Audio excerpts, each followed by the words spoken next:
السلام علیکم ورحمۃ اللہ وبرکاتہ۔ ناظرین، میں آپ سب کا دینی بھائی عمران احمد سلفی۔ طہارت کے احکام و مسائل کے اس کورس میں ہم نے آپ سے یہ وعدہ کیا تھا کہ وضو کی عملی تطبیق یا کہہ لیجئے وضو کا پریکٹیکل طریقہ جو ہے ہم آپ کو بتلائیں گے۔ انشاءاللہ ہم اسی کے لیے جمع ہوئے ہیں یہاں پر۔ اور وضو کے تعلق سے سب سے پہلے ایک بنیادی چیز آپ یاد رکھ لیں کہ اس میں نیت شرط ہے، کیونکہ ہم جتنے بھی اعمال کرتے ہیں تمام اعمال کے لیے کیا ہے؟ نیت شرط ہے۔ انما الاعمال بالنیات، تمام عملوں کا دار و مدار بندے کے نیت پر ہے۔ ناظرین، نیت کے لیے زبان سے کہنا یہ ضروری نہیں ہے کہ میں یہ وضو نماز کے لیے کر رہا ہوں یا کر رہی ہوں، یا قرآن کی تلاوت کے لیے کر رہا ہوں یا کر رہی ہوں، یا پاکی یا عام صفائی کے لیے کر رہا ہوں یا کر رہی ہوں۔ دل میں آپ نے ارادہ کر لیا، یہ آپ کے لیے کافی ہے، سب سے پہلی چیز۔ تو آئیے اب ہم آپ کے سامنے جو ہے وضو کا عملی نمونہ جو ہے کہہ لیجئے یا پریکٹیکل طریقہ جو ہے وہ آپ کو ہم بتائیں۔ لہذا سب سے پہلے یاد رکھیں کہ وضو کی ابتدا کرنے سے پہلے ہم نے کیا ہے؟ بسم اللہ پڑھنا ہے۔ بسم اللہ پڑھنا ہے، یہ مستحب ہے۔ اب اگر کوئی بسم اللہ پڑھنا بھول جائے تو وہ درمیان میں پڑھ لے، انشاءاللہ وہ اس کے لیے کافی ہے۔ اور وضو کی ابتدا جو ہے وہ ہم کیا ہے؟ دائیں طرف سے کرتے ہیں۔ کدھر سے؟ رائٹ سائڈ سے، جسے ہم اپنے حیدرآباد میں کہتے ہیں سیدھے طرف سے، دائیں طرف سے کرتے ہیں۔ جی دیکھیے، یہ ہم نے اب وضو میں ایک چیز کا خیال کرنا ہے کہ پانی کے استعمال میں کم سے کم پانی خرچ کرنے کی کوشش کرنی ہے۔ اللہ کے رسول صلی اللہ علیہ وسلم بہت کم پانی میں وضو کر لیا کرتے تھے، ٹھیک ہے؟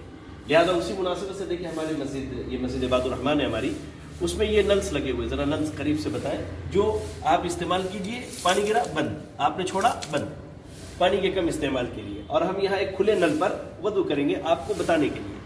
بارک اللہ فیکم۔ بسم اللہ، سب سے پہلے ہم کیا کہیں گے؟ بسم اللہ۔ وہ بھی بلند آواز سے کہنے کی ضرورت نہیں، آپ دبے ہوئے ہلکے آواز میں کہہ لیجئے، کافی ہے۔ علی بھائی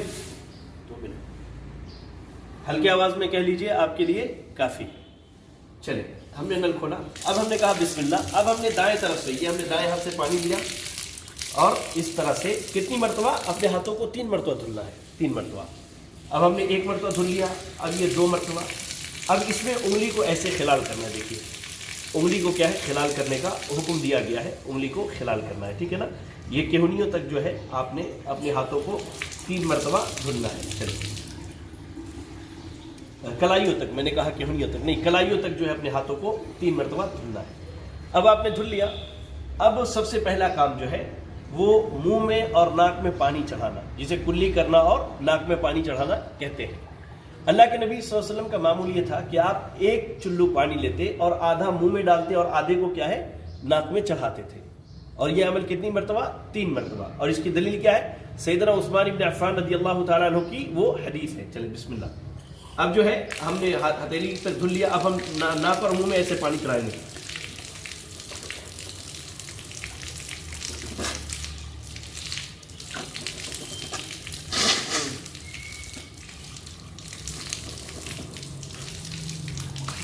یہ ہم نے کلی کر لیا، ناک میں پانی چڑھا لیا۔ اب چہرے کو دھلنا ہے۔ چہرے کا اطلاق دیکھیں، یہاں سے لے کے یہاں تک، اور ان دونوں کن پٹیوں تک ہوتا ہے، یہ یہاں تک، چہرہ یہاں سے یہاں اور یہاں سے یہاں۔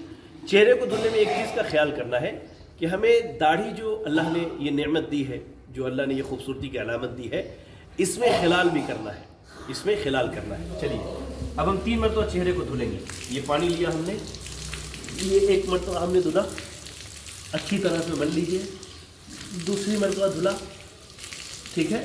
دوسری مرتبہ دھلنے کے بعد جو ہے آپ اس طرح سے داڑھی میں خلال کر لیجیے، داڑھی کے بالوں تک پانی پہنچائیے پورا۔ پھر آپ تیسری مرتبہ اس طرح سے دھل لیجیے۔ اب دیکھیں، چہرہ یہاں سے یہاں اور یہاں سے یہاں تک بھیگ گیا۔ اب دونوں ہاتھوں کو 3 مرتبہ، دایاں ہاتھ یہ کہنی کے اوپر بازو تک، ٹھیک ہے؟ پھر بایاں ہاتھ، تو دائیں ہاتھ کو ہم 3 مرتبہ اس طرح سے پانی لے کے دھل لیتے ہیں۔ 1 مرتبہ یہ ہوا، پھر ہم نے دوسری مرتبہ پانی لیا، پھر تیسری مرتبہ ہم نے پانی لیا، ٹھیک ہے؟ پھر اب بائیں ہاتھ کو اس طرح سے اچھے سے مل کے دھل لیا ہم نے، اچھی طرح سے ہم نے دھل لیا، جی ٹھیک ہے؟ اب جو ہے دایاں ہاتھ اور بائیں ہاتھ ہم نے دھل لیا. بعض بھائی ہمارے کیا کرتے ہیں، ہاتھوں کو دھلنے کے بعد بھی اس طرح سے نل کھولا اور 3 مرتبہ ایسے پانی گراتے، 3 اس پہ 3 اس پہ، وہ سنت کے خلاف ہے. اور بعض بھائی کیا کرتے ہیں، چہرے کو دھلا تو الگ دعا، ہاتھ کو دھلا تو الگ دعا. یہ سنت سے ثابت نہیں ہے، یہ سنت کے خلاف ہے. اب ہم نے سر کا مسح کرنا ہے. اب ہم نے ہاتھ بھگو لیے. سر کا مسح جو ہے مقدم راس سے لے کر کے یہاں تک، یعنی ابتدا سے یہاں تک، ایسے دیکھیے آپ ایسے ہاتھوں کو پکڑیے اور ایسے لے کر کے جائیے یہاں تک، ایسے لے کے گئے، پھر واپس ایسے ہی آپ کو لے کر کے آنا ہے. ٹھیک ہے نا. اب انہی انگلیوں سے، نیا پانی نہیں لینا ہے، کان کا مسح کرنا ہے. کان میں ایسے دونوں کانوں میں انگلیوں کو ایسے ڈالیں گے، ایسے گھمانے کے بعد جو ہے یہ کان کے پچھلے حصے میں انگوٹھے کو لے کر کے آئیں گے. جی اس طرح سے، اس سے ہم نے صفائی کی اور پھر یہ ایسے لیا، دائیں اور بائیں دونوں کان میں. یہ ہو گیا. اب ہماری ذمہ داری کیا ہے؟ اب آخری چیز جو ہے وہ پیر کا دھلنا ہے. اب بائیں پیر سے دایاں پیر اور بایاں پیر دونوں دھلیں گے، اور پیر کے دھلنے میں انگلیوں میں خلال کریں گے 3 مرتبہ. جی ہاں دیکھیے، یہ نل ہم نے کھولا اس طرح سے، یہ ہم نے پانی لیا، یہ ہمارا 1 مرتبہ ہوا، یہ ہمارا 2 مرتبہ ہو گیا. نل بند کیا ہم نے، اس طرح سے جو ہے انگلیوں سے خلال کرنے تاکہ مکمل صفائی ہو جائے. پھر یہ ہم نے تیسری مرتبہ دھل لیا. چلے اب بائیں پیر کو ایسے ہی دھلیں گے. یہ ہمارا 1 مرتبہ ہوا، یہ ہم نے 2 مرتبہ دھلا. اب انگلیوں سے خلال کر لیں اس طرح سے. جی ٹھیک ہے، اچھی طرح سے. اور اس کے بعد جو ہے یہ ہم نے تیسری مرتبہ دھل لیا. وضو کرنے کے بعد ایک چیز اور بھی سنت سے ثابت ہے، وہ یہ ہے کہ اب اپنے ہاتھوں کو بھگو لیجئے اور اپنے شرمگاہ پہ ایسے چھینٹے مار لیجئے، کیونکہ اس سے وسوسے دور ہوتے ہیں. اللہ کے نبی صلی اللہ علیہ وسلم نے کہا کہ یہ وسوسوں کے دور کرنے کا طریقہ ہے. جی ہاں ناظرین، تو یہ وضو کا مکمل طریقہ ہے جو ہم نے آپ کو بتایا، جو کہ کتاب و سنت سے صحیح سند سے ثابت ہے. یہاں ایک چیز خیال رکھیے، بعض بھائی جو ہیں سر کا مسح کرنے کے بعد گردن کا مسح کرتے ہیں، وہ صحیح احادیث سے ثابت نہیں ہے. جو روایتیں اس تعلق سے ثابت ہیں وہ روایتیں سند کے اعتبار سے کمزور ہیں، ضعیف ہیں، لہذا اس پر عمل نہ کیا جائے. گردن کا مسح یہ وضو کے حصے میں نہیں ہے. اب ہم نے وضو کر لیا، اب ہماری ذمہ داری ہے وضو کی دعا پڑھیں. بعض لوگ وضو کرنے کے بعد آسمان کی طرف اس طرح انگلی اٹھا کے پڑھتے ہیں، یہ سنت سے ثابت نہیں ہے. آپ سیدھے الفاظ میں پڑھ لیجئے، اشہد ان لا الہ الا اللہ وحدہ لا شریک لہ واشہد ان محمدا عبدہ ورسولہ. جنت کے 8 دروازے کھول دیے جاتے ہیں. اور اس کے علاوہ جو دعائیں ثابت ہیں وہ دعا پڑھیں. تو ناظرین، ہم کہہ رہے تھے کہ آپ وضو کا طریقہ جو ہے الحمدللہ یہ مکمل ہوا. ہم دعا کرتے ہیں اللہ سے کہ اللہ تعالی ہمیں کتاب و سنت کی تعلیمات کو ایسی سیکھنے اور اس پر عمل کرنے کی توفیق عطا فرمائے. اور ایسے ہی اللہ رب العالمین وے آف سلفیہ کے ٹیم کو اس طرح کے کورسز منعقد کرنے کی توفیق دے جس سے لوگوں کا فائدہ ہو رہا ہے، لوگ سیکھ رہے ہیں، پڑھ رہے ہیں. اور اللہ رب العالمین ان کی اور ان کی تمام ٹیم کی خدمات کو قبول فرمائے. جزاکم اللہ.